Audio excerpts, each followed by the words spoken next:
झारखंड विधानसभा के बजट सत्र को लेकर के तमाम राजनीतिक दल जो है वो अपनी रणनीति बनाने में जुट चुकी है। इस वक्त हम मौजूद हैं मुख्यमंत्री आवास के बाहर। यहाँ यूपीए विधायक दल की बैठक बुलाई गई है।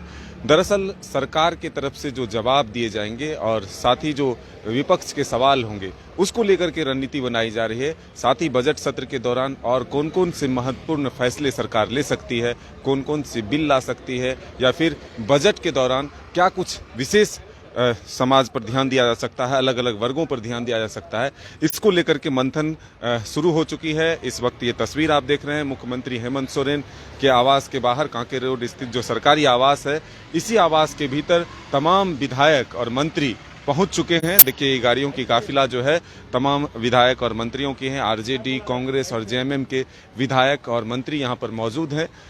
तो हम ये कह सकते हैं कि यह एक औपचारिक बैठक भी होती है। जब भी सत्र आहूत होते हैं तो उससे पहले सत्ता पक्ष हो या फिर विपक्ष हो, वो अपनी रणनीति बनाती है कि आखिर विधानसभा के भीतर या फिर बाहर किस तरह से सवाल उठाने हैं।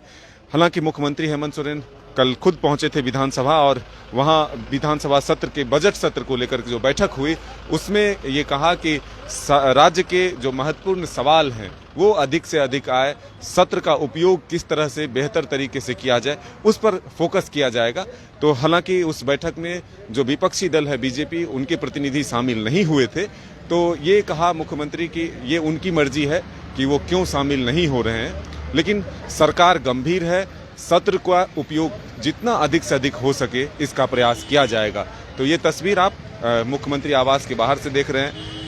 लेकिन लोगों की निगाहें इस सत्र पर इसलिए झारखंड के युवाओं की, अभ्यर्थियों की है क्योंकि उम्मीद की जा रही है कि इस सत्र के दौरान कुछ जो वैकल्पिक व्यवस्था नियोजन नीति को लेकर के किए जाने थे वो इस सत्र के माध्यम से किए जा सकते हैं, क्योंकि सरकार के पास भी वक्त कम है। ऐसे में सरकार एक महत्वपूर्ण फैसला लेकर के राज्य के युवाओं को रोजगार देने की जरूर कोशिश करेगी। तो अब देखना होगा कि आखिर क्या कुछ फैसला ले पाती है। तो हम ये कह सकते हैं, हमारे सहयोगी शाहनवाज भी मौजूद हैं, इनसे भी हम जानते हैं कि आखिर क्या और कुछ विशेष होना है इस बैठक में।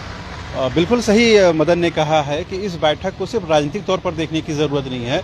तो झारखंड में जिस तरह से झारखंड हाई कोर्ट ने नियोजन नीति को रद्द किया है, उसके बाद तमाम जो वैकेंसियां हैं वो कहीं न कहीं होल्ड में रख दी गई हैं। बड़ी संख्या में झारखंड के आदिवासी और मूलवासी बच्चे जो हैं वो एक अदद सरकारी नौकरी के लिए दर दर भटकने को मजबूर हैं।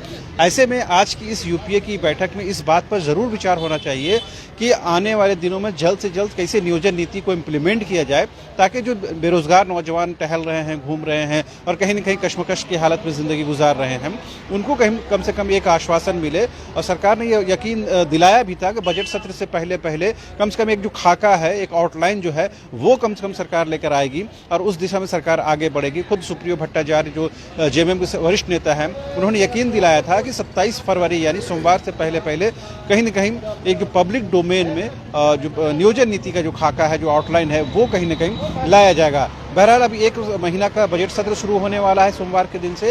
उम्मीद की जा रही है कि इस बजट सत्र में कम से कम छात्रों के हित में लेकर के और झारखंड के बेरोजगारों के हित में लेकर के, यहाँ के आदिवासियों, मूलवासियों के हितों का संरक्षण करते हुए जल्द से जल्द नियोजन नीति को इम्प्लीमेंट किया जाएगा, ताकि जो जेएसएससी के स्तर पर या तमाम जो सरकारी विभागों में खाली पद हैं उनको जल्द से जल्द भरा जा सके। लिहाजा इस यूपीए की बैठक में जहाँ बजट सत्र में सरकार की रणनीति तय होगी, वहीं कहीं न कहीं नियोजन नीति पर भी आम सहमति बनाने की कोशिश होगी। फिलहाल आप देखते रहिए न्यूज़ बाइस्कोप। मुझे और हमारे सहयोगी मदन को दीजिए इजाजत। नमस्कार।